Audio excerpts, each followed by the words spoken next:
समलेश्वरी प्रकल्प लोकार्पण दिन जोगदेवे 11टी जिलार बछा बछा पंडित मंदिर चारिपाखरे होमयज्ञ 27 तारिख में मां दर्शन पर मुख्यमंत्री यज्ञ आहुति देवे योग्य ब्राह्मण करेंगे महानदी आलती एने सूचना देते मंदिर ट्रस्ट बोर्ड सभापति संजय बाबू। आसंता 27 तारिख में लोकार्पित हो प्रकल्प प्रस्तुति जोरदार होइछि। आसंता माघ शुक्ल पक्ष द्वितीय दिन आमर लग्न निर्घंट होइछि। से दिन एठी आमर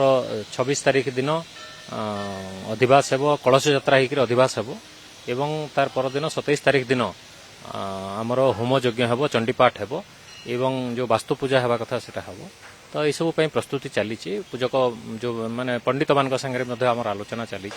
से 11टी जिलू केमती पंडित माने आसबे आम पश्चिम ओडिशार 11टी जिलू केमती पंडित माने आसबे से योजना आम करूँ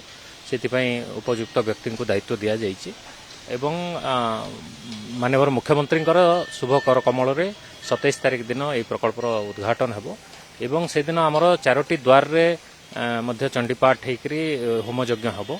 एवं मुख्य मंडप रे जोटा मुख्य यज्ञस्थली सेठी मध्य पूजा हेबो एवं चंडीपाठ हेबो सेठी आसिक माननीय मुख्यमंत्री मध्य आहुति प्रदान करिवे।